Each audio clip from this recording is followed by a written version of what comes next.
हमने fundamental right के 7 में से 2 ग्रुप्स यानी वर्गों को समझ लिया है। आइए अब तीसरे ग्रुप को समझते हैं। इस ग्रुप में आने वाले अधिकार हैं राइट अगेंस्ट एक्सप्लॉयटेशन यानी शोषण के विरुद्ध अधिकार। इस ग्रुप में आते हैं आर्टिकल 23 एंड 24 यानी आर्टिकल 23 और 24। तो चलिए पहले समझते हैं आर्टिकल 23 यानी prohibition of human trafficking and force labour यानी मानव तस्करी और जबरन श्रम का निषेध। पुराने समय में भारत में जबरन श्रम जमींदारों, साहूकारों और बहुत पैसे वाले लोगों द्वारा कराया जाता था, पर भारतीय संविधान का आर्टिकल 23 अब मानव तस्करी और बेगार यानी भुगतान के बिना जबरन श्रम पर प्रतिबंध लगा है। यह अधिकार भारत के नागरिकों के साथ साथ गैर नागरिकों को भी उपलब्ध है।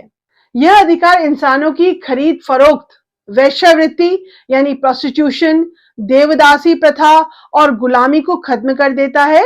इस अधिकार के उल्लंघन से निपटने के लिए इमोरल ट्रैफिकिंग प्रिवेंशन एक्ट 1956 भी बनाया गया है। इसके बाद आर्टिकल 24 है जो प्रोहिबिशन ऑफ चाइल्ड लेबर का आदेश देता है यानी बाल श्रम का निषेध कर देता है। इस आर्टिकल के तहत कारखानों और खदानों जैसी खतरनाक नौकरियों में 14 वर्ष से कम उम्र के बच्चों को रोजगार पर रोक है। इस अधिकार को लागू करने के लिए 1986 में child labour prohibition and regulation act 1986 भी लाया गया। साल 2016 में इसका नाम बदलकर child and adolescent labour prohibition and regulation act रख दिया गया। यहां एक और महत्वपूर्ण बात हुई। हमारे संविधान का आर्टिकल 24 कारखानों और खदानों जैसी खतरनाक नौकरियों में 14 वर्ष से कम उम्र के बच्चों के रोजगार पर रोक है, पर यह आर्टिकल किसी भी हानि रहित रोजगार में काम करने पर 14 वर्ष से कम उम्र के बच्चों पर रोक नहीं लगाता है। पर 2016 के एक्ट के अंतर्गत 14 वर्ष से कम उम्र के बच्चों के रोजगार पर पूरी तरह से प्रतिबंध लगा दिया गया है।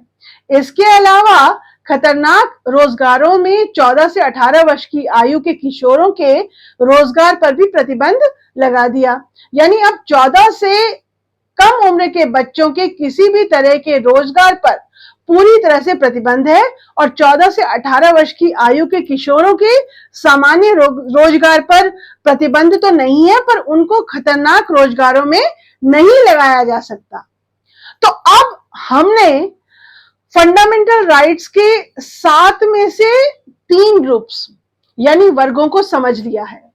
अब आइए चौथे ग्रुप को समझते हैं। इस ग्रुप में आते हैं आर्टिकल 25, 26, 27 और 28 और इस ग्रुप में आने वाले अधिकार right to freedom of religion से संबंधित हैं यानी धार्मिक मामलों की स्वतंत्रता के अधिकार। आर्टिकल 25 हमें freedom of conscience, profession, practice and propagation of religion की स्वतंत्रता देता है। इसका सरल शब्दों में अर्थ है कि हमें अंतःकरण की और किसी भी धर्म को खुलेआम मानने की, अभ्यास करने की और प्रचार करने की पूरी स्वतंत्रता है और ये अधिकार नागरिकों के साथ साथ गैर नागरिकों को भी उपलब्ध है। इस अधिकार में हर शब्द का बहुत महत्व है, इसलिए चलिए इनको समझ लें। पहला, अंतःकरण की स्वतंत्रता यानी फ्रीडम ऑफ कंसाइंस। इसका अर्थ है कि कोई व्यक्ति किसी भी धर्म का पालन करना चुन सकता है या किसी भी धर्म का पालन करना नहीं चुन सकता। दूसरा, खुलेआम मानने का अधिकार यानी कि फ्रीडम ऑफ प्रोफेशन, यानी कोई भी व्यक्ति अपनी धार्मिक मान्यताओं और आस्था को खुले तौर पर स्वतंत्र रूप से घोषित कर सकता है। तीसरा, आचरण का अधिकार यानी फ्रीडम ऑफ प्रैक्टिस, यानी कोई भी व्यक्ति धार्मिक विश्वास, विचार, पूजा अनुष्ठान, समारोह आदि कर सकता है। चौथा, प्रचार का अधिकार यानी फ्रीडम ऑफ प्रोपोगेशन, यानी किसी भी व्यक्ति को धर्म का प्रचार और प्रसार करते हुए दूसरों को इसके प्रति आकर्षित करने का अधिकार है। पर संविधान जबरन या धोखे से या लालच देकर या इस तरह के गलत तरीके से धर्म परिवर्तन करने का बिल्कुल अनुमति नहीं देता है। यह एक महत्वपूर्ण मामला है और इसे थोड़ा गहराई से जानते हैं। दरअसल पीछे उड़ीसा सरकार ने एक कानून बनाया जिनमें जबरदस्ती या लालच देकर या धोखे से धर्म परिवर्तन को गैर कानूनी घोषित कर दिया गया था। उसके बाद मध्य प्रदेश ने भी ऐसा कानून बनाया और कुछ ईसाई संगठनों और पादरियों ने सुप्रीम कोर्ट में इन दोनों कानूनों को चुनौती दी। उनका यह मानना था कि संविधान में जो शब्द प्रोपोगेट इस्तेमाल किया गया है उसका मतलब है कि उनको इस बात का फंडामेंटल राइट दिया गया है कि वो किसी भी धर्म के लोगों को किसी भी तरीके का प्रयोग करते हुए ईसाई धर्म में कन्वर्ट करवा सके। पर सुप्रीम कोर्ट ने 1977 में स्टेनिस्लॉस केस में इन सारे केसों को एक साथ लिया और बहुत साफ साफ निर्णय देते हुए पादरियों की इस बात को पूरी तरह से खारिज यानी रिजेक्ट कर दिया। सुप्रीम कोर्ट ने अपने निर्णय में जो कहा था उसको सरल शब्दों में कहा जा सकता है कि पहला, आर्टिकल 25 आपको अपने धर्म को प्रोपोगेट करने का अधिकार देता है। इसका मतलब है कि आप अपने धर्म के बारे में दूसरों को बिना किसी रोक टोक के बता सकते हो और समझा सकते हो, पर इसका मतलब ये नहीं कि आपको दूसरों को धर्म परिवर्तन यानी कन्वर्जन करने का भी फंडामेंटल राइट है। दूसरा, इसके अलावा आर्टिकल 25 लोगों को धर्म प्रोपोगेट करने के अलावा अंतःकरण का भी अधिकार देता है और यह अधिकार सबको समान रूप से मिला हुआ है। इसलिए कोई भी व्यक्ति अपने मन या अंतःकरण से यदि अपना धर्म परिवर्तन करना चाहता है तो ये उसका अंतःकरण का अधिकार है। पर यदि उसे जबरदस्ती या लालच देकर या धोखे से धर्म परिवर्तन के लिए मनाया जाए तो इसका मतलब है कि उसके अंतःकरण को स्वतंत्रता के साथ निर्णय नहीं लेने दिया जा रहा। इसलिए यह उसके फंडामेंटल राइट का उल्लंघन है। इसलिए जबरदस्ती या लालच देकर या धोखे से धर्म परिवर्तन करना गैर कानूनी और गैर संवैधानिक है। तीसरा, ये ठीक है कि लोगों को अपने धर्म को प्रोपोगेट प्रचारित प्रसारित करने का फंडामेंटल राइट है, पर अगर ऐसा करने से सार्वजनिक व्यवस्था बिगड़ती है या नैतिकता या स्वास्थ्य को खतरा पैदा होता है तो इसमें हस्तक्षेप करना सरकार का अधिकार भी है और जिम्मेदारी भी। तो आप समझ ही चुके होंगे, धर्म एक बहुत ही भावात्मक विषय भी है। इसलिए संविधान ने इससे संबंधित अधिकार तो दिए हैं, पर ये असीमित नहीं है और इन पर बहुत सी सीमाएं संविधान ने ही लगा दी है। उनको समझे बिना इन अधिकारों को बिल्कुल नहीं समझा जा सकता। जैसे आर्टिकल 25 ये प्रावधान भी करता है कि सरकार सार्वजनिक व्यवस्था, नैतिकता और स्वास्थ्य की रक्षा के लिए धर्म की स्वतंत्रता के अभ्यास पर प्रतिबंध लगा सकती है। उदाहरण के लिए कोविड के समय धार्मिक स्थलों में भीड़ जुटाने पर बहुत समय तक प्रतिबंध लगा रहा क्योंकि मामला स्वास्थ्य की रक्षा का था। इसके अलावा सरकार कुछ सामाजिक बुराइयों को जड़ से खत्म करने के लिए धार्मिक मामलों में हस्तक्षेप कर सकती है। उदाहरण के लिए सती, द्विविवाह, ट्रिपल तलाक, मानव बलि जैसी प्रथाओं पर प्रतिबंध लगाया गया है क्योंकि नैतिक रूप से आज का समाज इन बातों की अनुमति नहीं देता है। तो ये तो था आर्टिकल 25 जिसमें धर्म से संबंधित कुछ अधिकार दिए गए हैं। इसके बाद आर्टिकल 26 यानी freedom to manage religious affair यानी धार्मिक मामलों में प्रबंधन की स्वतंत्रता। तो ये आर्टिकल प्रत्येक धार्मिक संप्रदाय को कुछ अधिकार देता है। जैसे पहला, हर धार्मिक संप्रदाय को धार्मिक और धर्मार्थ पुण्यात्मक यानी कि चैरिटेबल उद्देश्यों के लिए संस्थाओं की स्थापना और उनके रखरखाव का अधिकार होगा।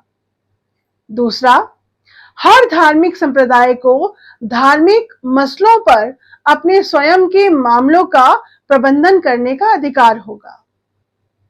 तीसरा, हर धार्मिक संप्रदाय को चल और अचल संपत्ति के स्वामित्व का अधिकार, उसको अधिग्रहण करने का अधिकार और उस संपत्ति को प्रशासित करने का अधिकार होगा।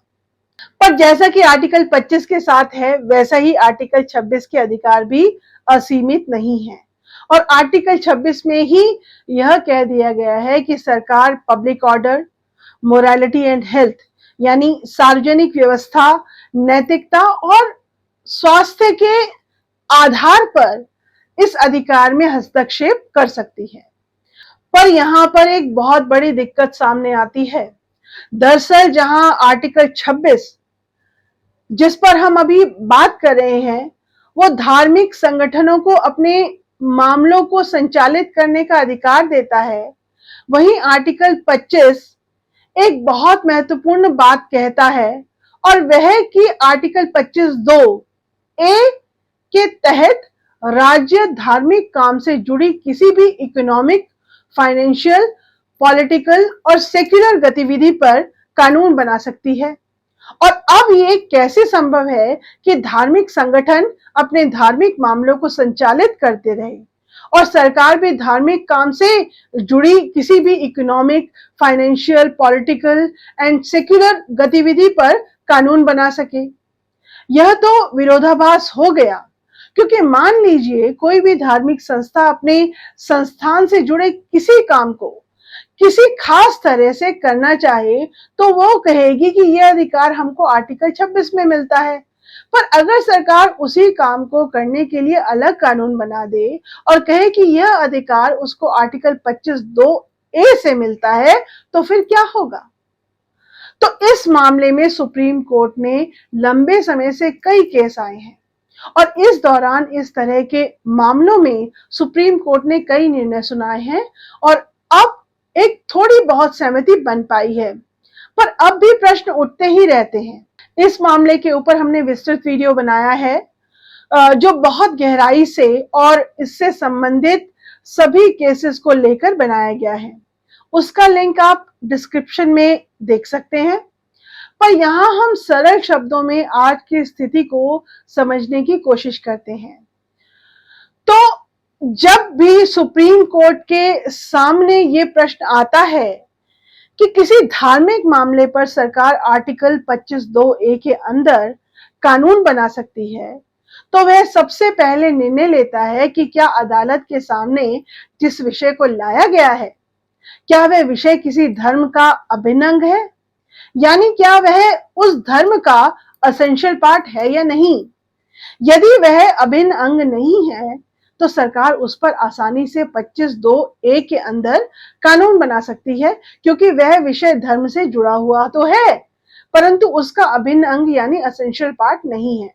दूसरी तरफ अगर वह धर्म का असेंशियल पार्ट है तो फिर सरकार उस विषय में तब तक हस्तक्षेप कर सकती है अगर public order, morality and health यानी सार्वजनिक व्यवस्था, नैतिकता या स्वास्थ्य को ध्यान में रखते हुए सरकार का हस्तक्षेप आवश्यक हो जाए, अन्यथा वह हस्तक्षेप नहीं कर सकती। तो इसका मतलब ऐसे मामलों में सबसे जरूरी ये जानना है कि क्या मामला धर्म का अभिन्न अंग यानी असेंशियल पार्ट है या नहीं। इसके लिए सुप्रीम कोर्ट कई तरह के टेस्ट करता रहा है। इसमें से एक है ये देखना कि क्या जिस प्रथा या विषय की बात हो रही है अगर उसे समाप्त कर दिया जाए तो क्या उस धर्म के मूल स्वरूप में कोई अंतर आ जाएगा।